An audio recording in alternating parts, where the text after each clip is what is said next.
ముందుగా కోటి దీపోత్సవం కార్యక్రమంలో భాగంగా ఈరోజు చివరి రోజైన ఈరోజు ఇక్కడికి విచ్చేసిన భక్తజనులందరికీ కూడా ముందుగా మనస్ఫూర్తిగా నమస్కరిస్తూ ఓం నమః శివాయ. ముందుగా ఈ పవిత్రమైన కార్తీక కోటి దీపోత్సవ కార్యక్రమం పాల్గొనే అవకాశం ఇచ్చిన మాకు అత్యంత ఆప్తుడు పెద్దలు ఎన్టీవీ భక్తి టీవీ వారి చైర్మన్ నరేంద్ర చౌదరి గారికి, వారి సత్యమణి రమాదేవి గారికి 14 ఏళ్ళుగా నిర్విరామంగా ఈ గొప్ప కార్యక్రమం నిర్వహిస్తున్నారు. నిజంగా అంటే ఇది మామూలు కార్యక్రమం కాదు.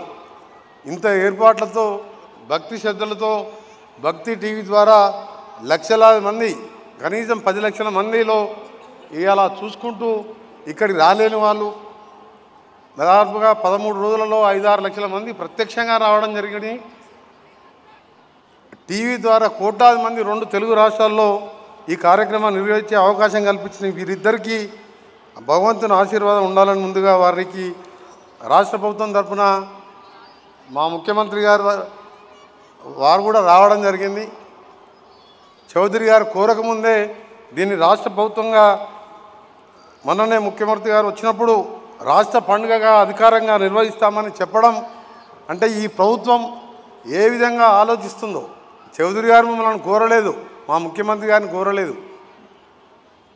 ముఖ్యమంత్రి గారు స్వయంగా నిర్ణయం తీసుకొని ప్రకటించడం నిజంగా తెలంగాణ ప్రభుత్వం ఏ విధంగా ఆలోచిస్తుందో ప్రజల గురించి, భక్తుల గురించి, ఆత్మహత్యల గురించి ఇది ఒక ఉదాహరణ మాత్రమే. వారికి ఆ శివపార్వతుల ఆశీర్వాదాలతో పాటు ఎల్లప్పుడూ ఉండాలని భగవంతుని ప్రార్థిస్తూ ప్రతి సంవత్సరం దీపావళి అనంతరం జరిగే ఈ కోటి దీపోత్సవం మన తెలుగు నేలల ఆత్మహత్యను భక్తికి ప్రతీకగా నిలుస్తున్నది. లక్షలాది దీపాలు వెలిగించే ఈ వేడుక కేవలం దీపాల కాంతి కాదు, ఇది మన మనసులోని చీకట్లను తొలగించే జ్ఞాన దీపం. ఈ కార్యక్రమం ద్వారా సానుకూల శక్తి, సమాజంలో ఐక్యత, శాంతి మరియు మానవత విలువలను విస్తరింపజేయడమే అసలైన సందేశం. ఈరోజు ఇక్కడికి విచ్చేసిన భక్తులు ఆ పరమశివుని స్మరణతో ఎంతో ఆధ్యాత్మిక భావనలో ఉన్నారు. తెలంగాణ రాష్ట్ర ప్రభుత్వం ఈ విధమైన సాంస్కృతిక ఆధ్యాత్మిక కార్యక్రమాలను ఎల్లప్పుడూ ప్రోత్సహిస్తూ ఉంటుంది. మన సాంప్రదాయాలు, సంస్కృతి, భక్తి ఉత్సవాలు కొత్త తరాలకు చేరేలా కృషి చేస్తామని ఈ సందర్భంగా మా ముఖ్యమంత్రి గారి నాయకత్వంలో మేము మంత్రులందరం కట్టుబడి ఉన్నామని ఈ సందర్భంగా మీ అందరికీ తెలియజేస్తూ, ప్రతి దీపం వెలిగించేటప్పుడు మన ఉదయంలో కూడా ప్రేమ, కరుణ, సేవ అనే 3 విలువలు పెరగాలి, జీవితంలో వెలగాలి అని మీ అందరికీ తెలియజేసుకుంటూ, సత్యం, ధర్మం, సమానత్వం, ప్రజల సంక్షేమం అదే నిజమైన ప్రజాసేవ లక్ష్యమని, ఈ పుణ్యక్షేత్రంలో మనందరం ఆ శివయ్య ఆశీస్సులు కోరుకున్నామని, మన రాష్ట్రం అభివృద్ధి చెందాలి, రైతులు సంతోషంగా ఉండాలి, యువతకు అవకాశాలు లభించాలి, ప్రతి కుటుంబం ఆనందంగా జీవించాలి. మరొకసారి ఈ మహోత్సవాన్ని ఘనంగా నిర్వహించిన నిర్వాహకులకు ప్రతి ఒక్కరికి, ఇందులో పాల్గొన్న వారందరికీ కూడా అభినందన తెలియజేస్తూ, మీ అందరికీ కూడా ఒక శుభవార్త. శ్రీశైలం మల్లన్నని దక్షిణ కాశీగా పేర్కొనే మనం శ్రీశైలం పోవాలంటే గంటల సమయం పడుతుంది. రాత్రి వేళల్లో మనం ఘాట్ రోడ్లో ప్రయాణించలేం. దాన్ని నేను R&B నేషనల్ హైవే మినిస్టర్ అయిన తర్వాత ముఖ్యమంత్రి గారు నేను పట్టుదలతోని మన్ననూరు అంటే అక్కడి నుంచి శ్రీశైలం 52 కిలోమీటర్లు ఒక ఎలివేటెడ్ కారిడార్ కావాలని కేంద్ర మంత్రి గడ్కరీ గారిని కలిసి కోరగానే వారు స్పందించి శాంక్షన్ చేయడం, అది DPR స్టేజ్లో ఉన్నది. ఒక 6 మాసాల్లోనే టెండర్ పిలిచే కార్యక్రమం చేస్తూ శ్రీశైలం వెళ్ళి రావాలంటే ఉదయం పోయి సాయంత్రం వరకు హైదరాబాదు 3 గంటల జర్నీ తగ్గుతుంది. రాత్రి వేళలో కూడా ఫ్లైఓవర్ మీద ఒకటే ఫ్లైఓవర్, దాన్ని కూడా శాంక్షన్ చేపించడం జరిగిందని చెప్పి శివయ్య భక్తులకు మరొకసారి తెలియజేసుకుంటూ, మీ అందరికీ కూడా ఆ ఆలోచన ఎట్లొచ్చిందంటే గడ్కరీ గారిని రోజు కలిసి హైదరాబాద్ విజయవాడ హైవే 8 లేన్గా చేయాలి. 2 రాష్ట్రాలైన తర్వాత ట్రాఫిక్ పెరిగి యాక్సిడెంట్లు అయ్యి మీరందరూ చూస్తున్నారు, ఎంతోమంది చనిపోతున్నారు.